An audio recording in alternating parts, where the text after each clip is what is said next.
If you've been shopping for a 3-row SUV in America and you've thought to yourself, the GMC Acadia is just a little too small, well, forget everything you know about that Acadia, because this 2024 model is completely different. It's a clean sheet redesign focusing on a more spacious interior with significantly more legroom, more cargo room, more headroom, and an interior that really rivals the upcoming Lexus TX in terms of quality. The previous Acadia, it was more Highlander sized. This is now more Grand Highlander sized, and for this Denali version, certainly more Lexus on the inside than we've seen before.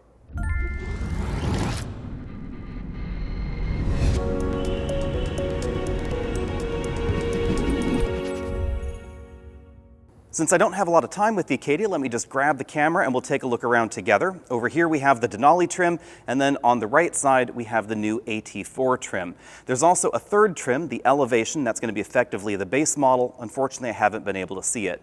This generation Acadia is definitely closely related to the Chevy Traverse, but rather than being a smaller Traverse, think of this as a more premium Traverse, unlike the previous generation. So we have things like full LED headlights in all models, this big bold GMC grille there, fog lights down below, and a much squarer, more chiseled look. And that really is happening over here in the new AT4 trim as well. We've had some off-road versions of the Acadia before, but this is going to be much more capable. We have an actual skid plate under the front end there, those big red tow hooks. Every AT4 is going to come standard with all-terrain tires, and this definitely has a really bold look to it. When you get closer, you'll notice these clearance lights that we don't find over there on the Denali. That really gives this kind of a special appearance. 18-inch wheels, all-terrain tires standard. Again, more AT4 badging right there. And then when you zoom out, you'll really notice the size of this. This is now over 204 inches long, just over. Size-wise, the new Acadia is pretty close to the Grand Cherokee L in terms of its exterior dimensions. You can see that this Denali trim over here has satin chrome roof rails. That's kind of a nice touch. Some black accents all around there. And then we get this blacked off rear section, which really accentuates that rear glass. They said they wanted to make the glass look taller from the outside. I think they've definitely achieved that. Also an interesting touch, all models are going to get quad exhaust tips. Check these out on this Denali trim down here. These are pretty big. 4 exhaust tips, 2 on each side. Right here in the middle is where you'd find the hitch receiver. You'll get up to 5,000 pounds of towing when properly equipped. You can see we have pretty well integrated rear parking sensors there. Denali nice and big across the back, and full LED taillights back here as well. If you're a fan of naturally aspirated V6s, I'm sorry to tell you that there is one fewer option in this segment. But I don't think most people will mind, because this 2.5-liter turbo engine produces more power and more torque than the outgoing V6. 328 horsepower, 326 pound-feet of torque. That's an important 55 pound-feet more than the outgoing 3.6-liter engine, and it produces all of that torque at much lower RPMs. That's why GM decided to give this an 8-speed automatic transmission instead of the 9-speed that we found in the last generation Acadia. They said that this transmission improves responsiveness and fuel economy when paired with this engine. My only disappointment under here is that we don't find a hybrid system, and you will find 2 different hybrid systems available in the new Grand Highlander. Helping channel that power to the ground is a new all-wheel drive system that features a twin clutch unit in the rear axle. That gives this essentially torque vectoring capability and limited slip differential functionality, which is certainly going to be an advantage on that AT4 model, but it will probably also make this Denali trim one of the more fun to drive in the segment. Also aiding to that fun to drive nature, surprisingly wide tires. These are 275/45 R22s. The Denali will have 20-inch wheels standard, 22s are optional, and these are pretty darn big tires and wheels. It really gives the entire vehicle a sense of size and a sense of, I guess, impressive dimensions that we didn't necessarily see in the previous Acadia. Again, the previous model was closer to the Highlander in size. This is now on the large end of the segment, larger than an Explorer, about the same size on the outside as that Grand Cherokee L. As you'd expect from one of the larger entries in this segment, the front seats feel big and comfortable. Also nicely adjustable. In this Denali trim, we have 4-way adjustable lumbar support for both the driver and the front passenger, and the seats themselves appear pretty cushy. We also have a powered tilt telescopic steering column rather than a manual model, which is a bit more normal in this segment. 2-position seat memory over there for the driver, obviously no seat memory over there for the passenger. Hopping into the second row, not only do we find plenty of room, but we find a ton of family-friendly features as well. It doesn't matter whether you get the captain's chairs like this model has or the bench seat in the middle. Every middle seat is going to move in this manner, which lets you leave a child seat latch anchored into place in the forward-facing position and still easily access the third row. That's a really handy feature and something that we don't find in entries like the Pilot or the Grand Highlander or the Telluride or the Palisade. In fact, if you want a big roomy 3-row SUV with this feature all the way across the second row, you have very few options. Options like the Atlas and that Grand Cherokee L again. Interesting twist though, we have 8 seats available in the Acadia, something that you don't find in all the competition either. As far as headroom goes, things are pretty generous here in the second row. This has the optional panoramic moonroof.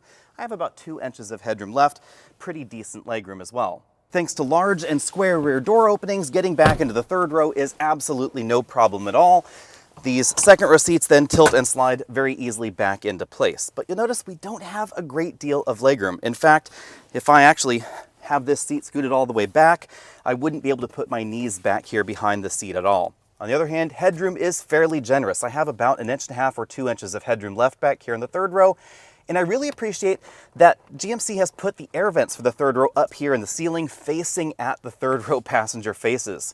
If you've spent a lot of time in third rows as an adult, you know that sometimes they can feel claustrophobic, sometimes it feels like you're not getting enough air, and those vents that sometimes are on the side, they're just not enough and they're not facing where you want them to be, and this I think really solves that problem. When it comes to cargo capacity, GMC has not given us any specifications, but let's go ahead and check out what's behind this power hatch.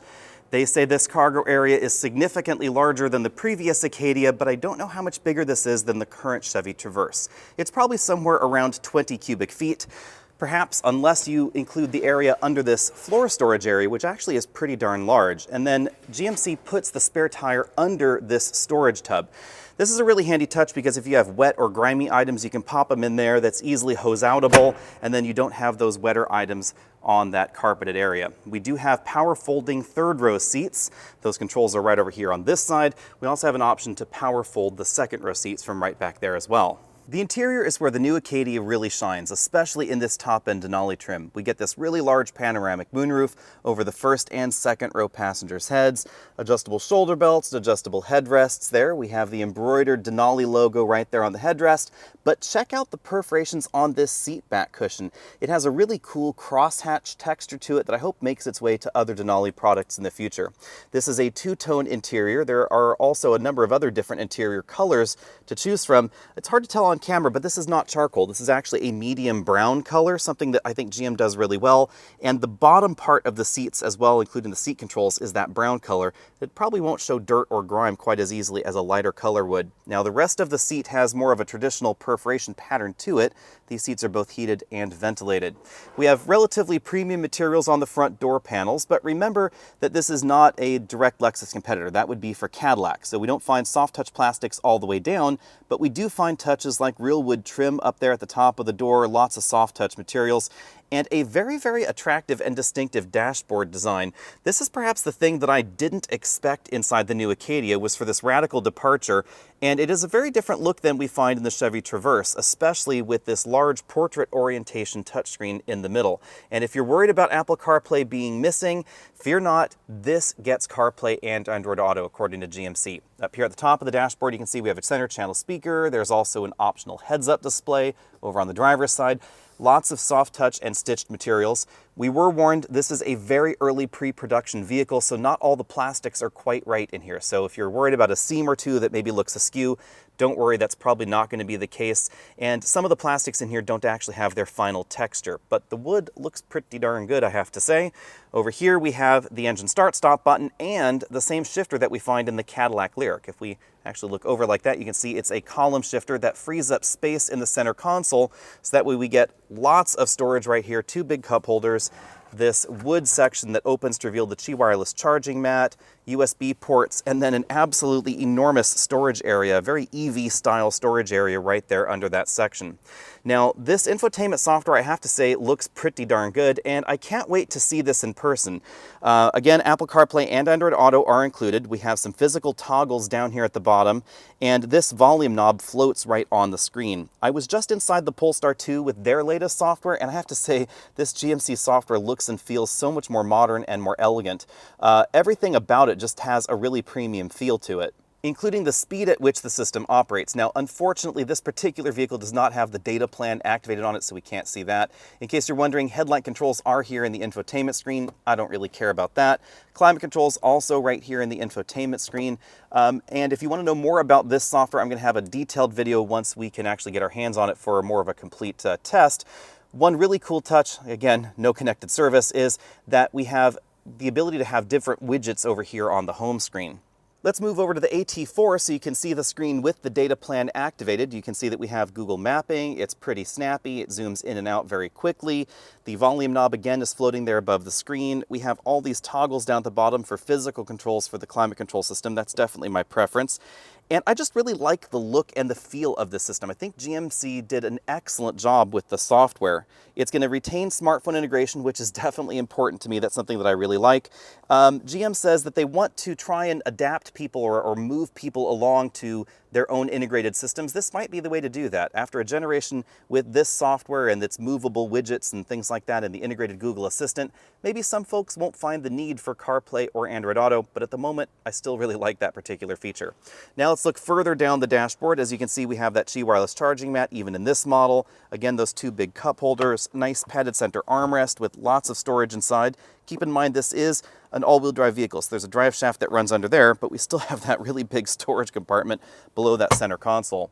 On the driver's side, we have a standard 11-inch instrument cluster. You can see that it's not exactly in a separate binnacle, but it's not really floating tablet style either. There's that shifter right there with the park button over there. The steering wheel is pretty GMC. It has the latest Super Cruise top to the steering wheel because Super Cruise is going to be optional on 3 different trims of the Acadia. It's not just going to be the top end trim. And GMC actually includes some of the driver attention monitoring stuff right here in the steering wheel. It's a little bit difficult to see, but the driver attention monitoring cameras right there, and then we have IR transmitters right there at the top of the steering wheel, right there in that little area. It's not visible to the human eye, but it is visible to the camera. On the back of the steering wheel, we have paddle shifters there, all the controls for the various functions here, so infotainment functions, adaptive cruise control, etc. That's all right there on the steering wheel. And again, that steering column is powered and memory linked. Not only does the Acadia still do Apple CarPlay, it also has one of the few systems that offers multi-screen CarPlay. So over here on the instrument cluster, you can see that we have navigation by Apple Maps. This is a very configurable instrument cluster, just as we've come to expect from GM. The graphics are really nicely done, and there are lots of options in this system. Obviously, I can't go through everything in this video, but we have a number of attractive different layouts with things like an analog-themed speedometer and tachometer to this more digital view there. If I go ahead and unplug my smartphone, you'll notice that we get Google Maps up here if you have the Google Maps subscription enabled on the vehicle. This particular model, rather unfortunately, does not have that. Here's another look at the dashboard, sort of from the passenger side. You can see that GMC really wanted to give it a layered effect, where that center channel speaker and that upper area of the dashboard kind of rides on top of that touchscreen setup. This is, for me, one of the best looking interiors in the segment. I was really wondering if the Acadia would have the chops on the inside to compete with the Grand Cherokee L. I absolutely think it does. Now, down here we have a pretty decently sized glove compartment, but I don't know if you'd be able to fit an 11-inch tablet computer inside. Rather unfortunately, GMC has not said how much the new Acadia is going to cost, but it is going to go on sale in the first half of 2024, so we should have details coming pretty soon. I am honestly surprised how much work GMC did to not only differentiate the Acadia from the Traverse, but also from the previous Acadia. This is considerably bigger, considerably more premium, and with this very white trim, considerably more off-road capable as well. I'm really intrigued to see what they have in store for the AT4 model. The ability to have that torque vectoring locking rear axle, well, not quite locking, but effectively limited slip rear axle, skid plates up front, tow hooks, etc. It's clear that GMC is going in a much more aggressive direction with this vehicle than they have before. And this is probably going to be a very direct competitor to base versions of the Grand Cherokee L, or of course the very off-road versions of everything else in this segment. From the Pilot to the Telluride, lots of companies out there are making off-road capable versions, but so far very few have a rear axle with this kind of capability, and very few give us actual tow hooks in the front. On the other hand, if you want the most luxurious entry in the segment, I have to say, it is probably going to be this GMC Acadia Denali. I was really not expecting the interior to be this good either. I've expected Denali models to be solid on the inside, but this one is really taking the game to Jeep with the Grand Cherokee L. We don't know pricing, but I wouldn't be surprised if this was less expensive than top-end versions of the Grand Cherokee. Admittedly, you will get rear-wheel drive, you will get a V8 engine, at least for the moment, in the Jeep.